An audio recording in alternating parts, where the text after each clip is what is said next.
Here we go. Shemot, Exodus chapter 10.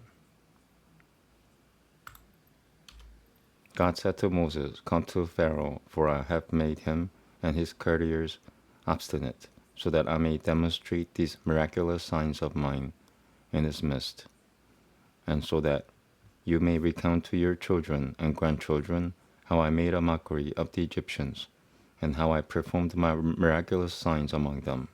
You will then realize that I am God." So Moses and Aaron went to Pharaoh and said to him, "This is what God of the Hebrews, has said. How long will you refuse to humble yourself before me? Send forth my people, so they may serve me. For if you refuse to send forth my people, I will bring locusts into your territory tomorrow. They will cover the surface of the land, so that no one will be able to see the ground. They will consume the surviving remnant of vegetation that was left for you after the hail, and they will eat away all your trees that grow in the field. Your houses and all your couriers' houses and the houses of all the Egyptians will be filled with them, something that your fathers and your fathers' fathers have never seen from the day they appeared on earth until this day." And with that they turned and left Pharaoh's presence. Pharaoh's courtiers said to him, "How long will this person continue to be a snare for us? Send the men forth and let them serve God, their God. Do you not yet realize that Egypt is ruined?"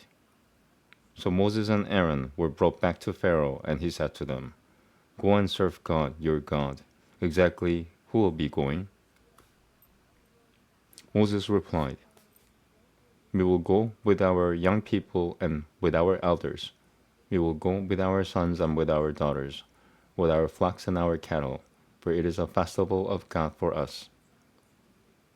Pharaoh said to them sarcastically, "Yes, of course. May God be with you when I send you forth with your children. But watch out. Your evil intent will backfire. It is not at all as you say. You menfolk go and serve God, for that is what you are asking for." And they were expelled from Pharaoh's presence. God said to Moses, "Raise your arm over Egypt for the locusts, so that they will ascend over Egypt. They will eat all the vegetation in the land, whatever the hail left over." Moses raised his staff over Egypt, and all that day and night God directed an east wind over the land. When morning came, the east wind had carried the locusts into the country. The locusts ascended all over Egypt, and landed on all the territory of Egypt as a very severe plague. Never before had there been such a plague of locusts, and never again will there be anything like it. They covered the entire surface of the land, so that the land became dark. They ate up all the vegetation of the land, and all the fruit of the trees that the hail had left over. No foliage was left on the trees, or among the vegetation of the field all throughout Egypt. Pharaoh hastily summoned Moses and Aaron and said, "I have sinned against God, your God, and against you. So now, please forgive my offense just this once, and entreat God, your God, just to remove this death from me." Moses and Aaron left Pharaoh's presence, and Moses pleaded with God. God thereupon reversed the wind direction, causing a very strong west wind to blow, and it carried away the locusts and plunged them into the sea of reeds. Not a single locust remained within all Egypt's borders. God made Pharaoh stubborn, and he did not send forth the Israelites. God said to Moses, "Raise your hand toward the sky, so that there will be darkness by day upon Egypt, and the darkness at night will be darker still. Later the darkness will become palpable." So Moses raised his hand toward the sky. There was an opaque darkness in all Egypt for 3 days. No Egyptian man could see his brother. For the next 3 days, no Egyptian could rise from his place. There was light for all the Israelites in their dwellings. Pharaoh called for Moses and said, "Go, serve God. Only your flocks and cattle must remain behind. Even your children may go with you." Moses replied, "You will even provide us with animals for feast offerings and ascent offerings, so that we may offer them up to God, our God. Our livestock will also go along with us. Not a hoof will remain, for we will take from them to serve God, our God, and we will not know what we will serve God until we arrive there. Yet God made Pharaoh stubborn, and he was not willing to send forth the people. Pharaoh then said to him, "Leave my presence. Take care never to see my face again, for the day you see my face you will die." Moses replied, "You have spoken rightly. I will never see your face again." Shemot, Exodus chapter 11. God said to Moses, "I will send one more plague upon Pharaoh and Egypt. After that he will send you forth from this place. And when he sends you forth, he will drive you all out of here. Please speak to the people and let them ask to borrow, each man from his friend and every woman from her friend, items of silver and gold." God made the Egyptians regard the people favorably. Moreover, by this time Moses himself was highly esteemed in Egypt, both by Pharaoh's courtiers and by the people. Moses said to Pharaoh, "This is what God has said. Exactly at midnight I will go forth in the midst of Egypt. Every firstborn in Egypt will die, from the firstborn of Pharaoh sitting on his throne to the firstborn of the maidservant behind the millstones, as well as every firstborn animal. There will be a great outcry throughout all Egypt, such as never has been and never will be again. But among the Israelites no dog will wet its tongue against any person or any beast, in order that you may know that God is differentiating between the Egyptians and the Israelites. All these couriers of yours will then come down and prostrate themselves before me and say, 'Leave, you and all the people who follow your counsel.' After that I will leave with all my people." He left Pharaoh's presence indignantly. God then said to Moses, "Pharaoh will not listen to you, in order that my marvels may be multiplied in Egypt." Moses and Aaron had performed all these marvels before Pharaoh, but God made Pharaoh stubborn, so he did not send forth the Israelites from his land. Shemot, Exodus chapter 12. God said to Moses and Aaron in Egypt, showing them the moon, new moon, "The stage of the moon's monthly renewal will signal the beginning of every new month. This month, Nisan, must be for you the beginning of the months. It must be for you the first of the months of the year. Speak together to the entire community of Israel, saying, 'On the 10th of this month, each man among them who has an extended family unit must take for himself a lamb or kid for his extended family, unless the extended family is so big that not everyone will be able to eat a kesayit of it, in which case they should take a lamb or kid for each nuclear family. If the nuclear family is too small to require a lamb or kid, then the family head and a neighbor near his home must take one together, according to the number of people. You must be counted for the lamb or kid according to what each individual eats. You must use a flawless young male animal in its first year for this offering. You may take it from the sheep or from the goats. You must keep watch over it until the 14th day of this month. The entire assembled community of Israel must slaughter their sacrifices in the afternoon of the 14th. They must take some of the blood and place it on the two doorposts and on the lintel inside the houses in which they will eat the sacrifice. They must eat all the meat on that night. They must eat it roasted over fire with matzah and together with bitter herbs. Tell them, do not eat any of it partially roasted or cooked in water or any other liquid, but only fully roasted over fire whole, together with its head, its legs, and its internal organs. You must not leave any of it over until morning. Any of it that is left over until morning, you must burn in fire. And this is how you must eat it: with your waist belted, your shoes on your feet, and your staff in your hand. You must eat it in haste.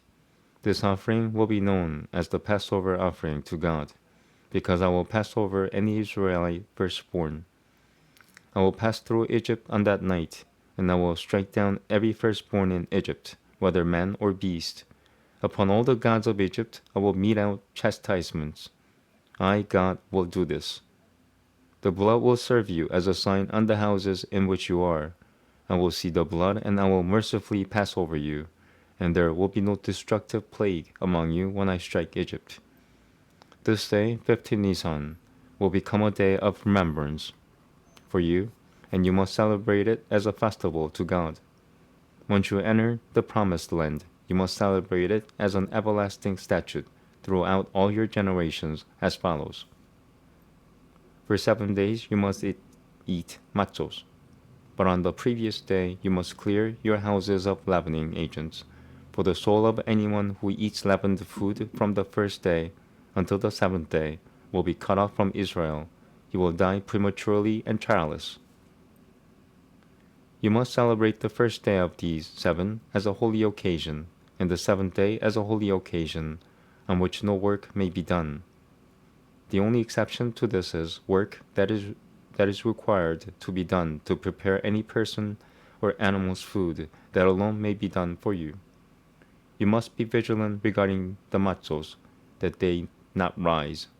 For on this very day, I will have brought your hosts out of Egypt. You must observe this day throughout all your generations as an everlasting rule. In the first month, on the night following the 14th day of the month, you must eat matzos until the night of the 21st day of the month. For 7 days no leavening agents may be found in your homes, for the soul of anyone who eats leavening agents will be cut off from the community of Israel.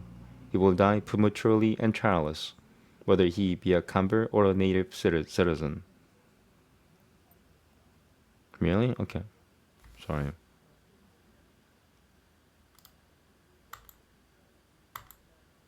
The seal of approval. Baphomet approves.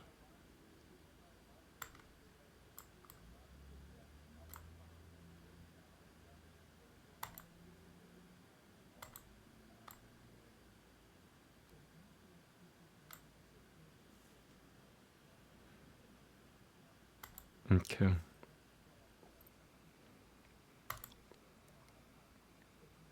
You must not eat any leavening agent. You must eat matzos wherever you live. Wait.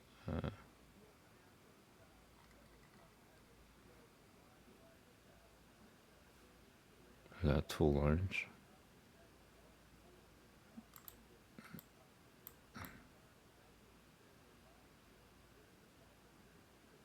Okay.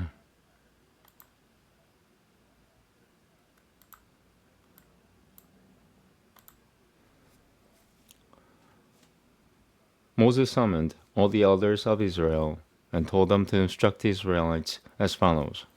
Draw yourselves away from idolatry. Get for your families lambs or kids from your flocks, or acquire them for yourselves in the market. On 14 Nisan, slaughter the Passover offering. You must take a bundle of 3 stalks of hyssop and dip it in the blood that is collected in the basin, and use it to apply some of the blood in the basin to the lintel and the 2 doorposts. None of you may go out of the entrance of his house until morning. God will pass through Egypt to strike the firstborn of Egypt. He will see the blood on the lintel and on the 2 doorposts. God will mercifully pass over the entrance to your houses and not allow the destructive plague to enter your houses to strike you. You must observe the practices of Passover as a rule for you and your children forever. You must maintain this service only once you have come into the land that God will give you, as he has spoken. When your children ask you, "What is the service of yours?" you must answer, "It is a Passover offering to God, who passed over the houses of the Israelites in Egypt when he plagued the Egyptians and spared our homes." The people bowed down and prostrated themselves. The Israelites went and did so, just as God had instructed Moses and Aaron. Moses and Aaron did so as well.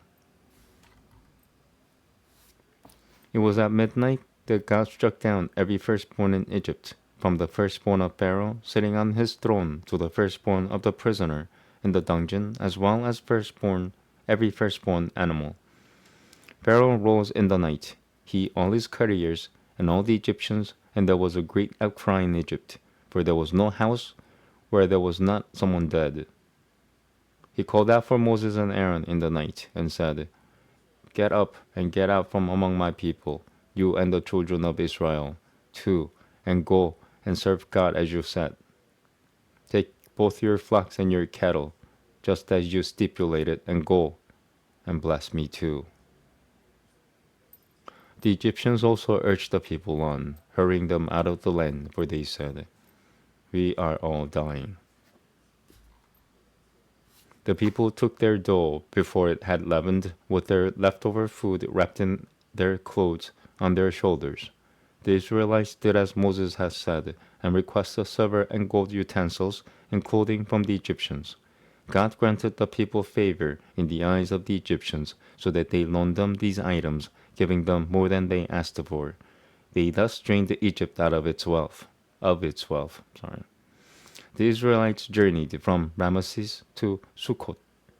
They numbered about 600,000 men on foot, besides children. Moreover, a mixed multitude went up with them, as well as flocks and cattle, a great deal of livestock. The Israelites baked the dough that they had brought out of Egypt into cakes of matzah, since it had not leavened, for they had been driven out of Egypt and could not delay, nor had they prepared any other provisions for themselves.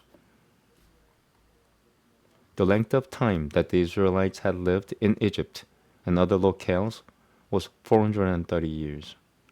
And at the end of 430 years, on that very day, all the hosts of God left Egypt. The night preceding this day was a night of expectation for God to take them out of Egypt. This was the night that God referred to when he said, On this night I will redeem our descendants. This night remains an annual time of protection for all the Israelites throughout their generations. God said to Moses and Aaron, This is the law of the Passover sacrifice. No stranger to God may eat of it. If there be a non-Jewish bondman whom a Jewish man buys for money, you must circumcise him, and then he may eat of it.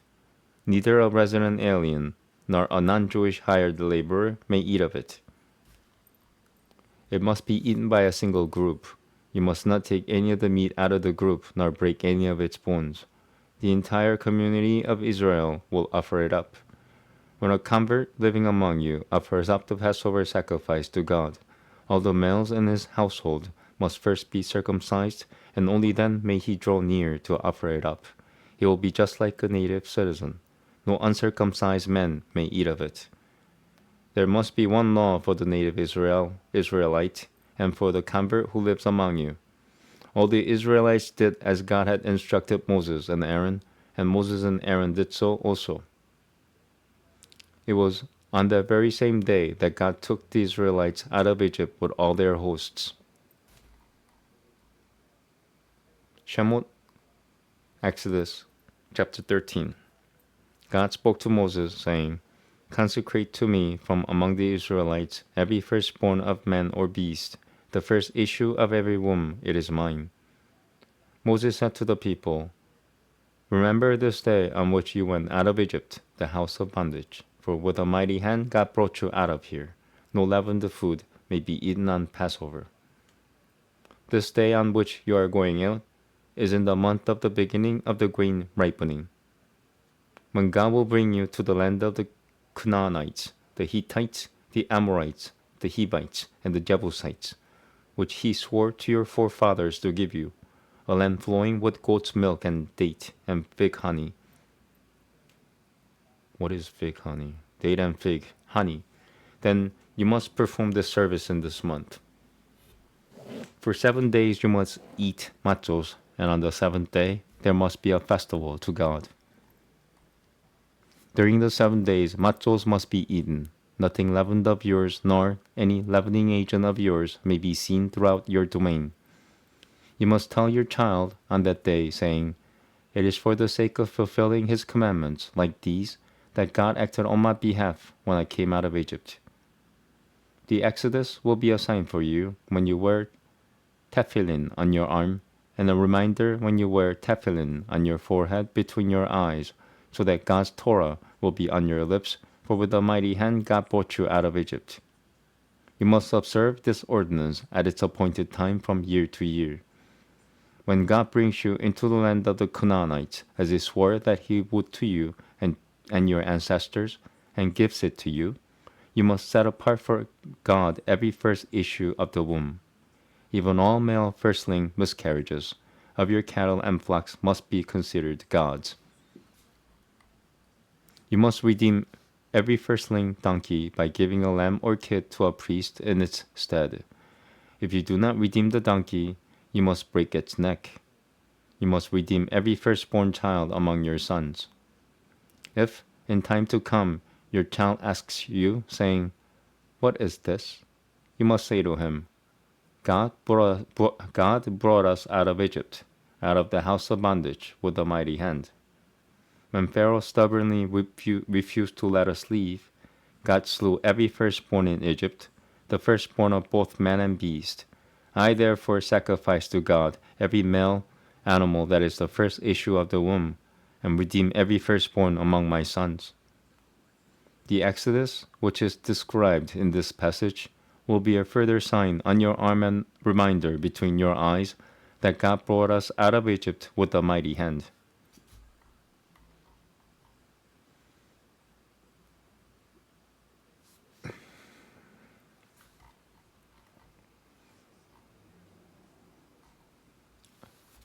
Maftil. Shemot, Exodus chapter 13. If in time to come your child asks you, saying, "What is this?" you must say to him, God brought us out of Egypt, out of the house of bondage, with a mighty hand.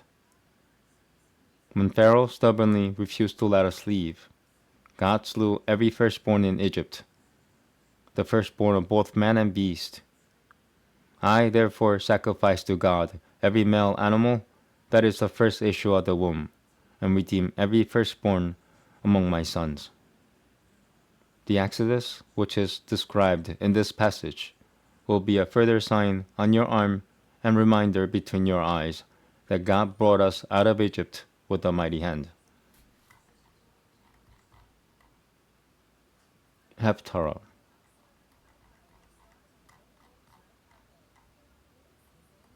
Yirmiyahu, Jeremiah chapter 46.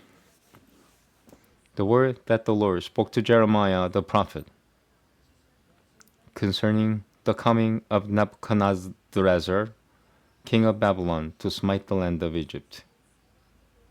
Proclaim it in Egypt, and let it be heard in Migdol, and let it be heard in Noph, and in Tahpanhes. Say, stand fast and prepare yourself, for the sword has devoured the round about you. Why have your mighty men been swept away? None of them stood, for the Lord pushed them down. He made many stumbling blocks, They joined one another, and they said, Arise, and let us return to our own people and to the land of our birth before the oppressing sword. There they called out, Pharaoh, king of Egypt, who made a lot of noise, has allowed the appointed time to pass by. As long as I live, says the king, whose name is the Lord of hosts, that as sure as Tabor is among the mountains, and Carmel is by the sea, it shall come about. O you daughter who lives in Egypt, make for yourself equipment for exile, for Noph shall become waste and desolate without an inhabitant. Egypt was a fair heifer. Destruction from the north is coming, it is coming. Also her princes, who are innermost, are like fattened calves, for they too turn around and flee together. They do not hold their ground, for the day of their calamity has come upon them, the time of their visitation. Its voice shall go like the snake, for they will march with an army and will come against her with axes, as if they were hewers of wood. They will cut down her forests, says the Lord, for they are innumerable, for they are more numerous than locusts, and they are uncountable. The daughter of Egypt, has been put to shame. She has been delivered into the hand of the people of the north. The Lord of hosts, the God of Israel, has said it. Lo, I will visit upon Ammon of No, and upon Pharaoh, and upon Egypt, and upon their gods, and upon their kings, both upon Pharaoh, and upon those who put their trust in him. And I will deliver them into the hand of those who seek their lives, and into the hand of Nebuchadnezzar, king of Babylon, and into the hand of his servants. And after that it will be inhabited again, as in the days of old, says the Lord. You fear not, O Jacob, my servant, and be not dismayed, O Israel. For behold, I will redeem you from afar, and your children from the land of their captivity. And Jacob shall return, and be quiet and at ease, and there shall be none who disturb his rest. You fear not, my servant Jacob, says the Lord, for I am with you. For I will make a full end of all the nations where I have driven you. But of you I will not make a full end, but I will chastise you justly, and I will not completely destroy you. Okay, that's Sabbath Torah reading. Should I? Maybe I should put in Sabbath Torah reading.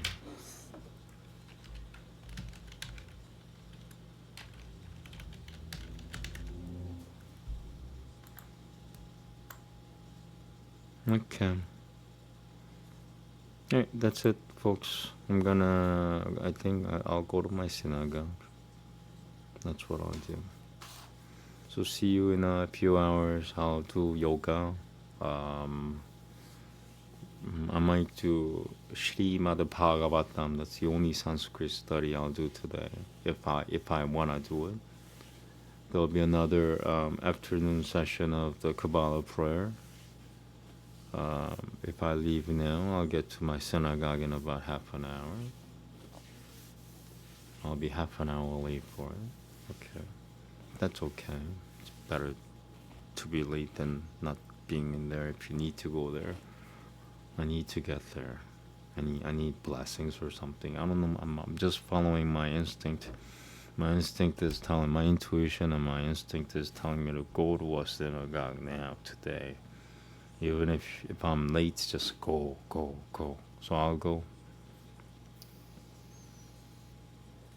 Thank you very much. This was really therapeutic. But it's the Old Testament and even the New Testament, they kind of jive with the this modern world in a way that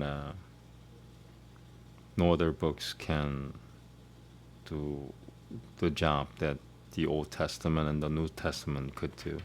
I mean, well, I'm trying to say that the Old Testament and the New Testament are special in their own way, and they're not replaceable with other books. Thank you very much. Namaste.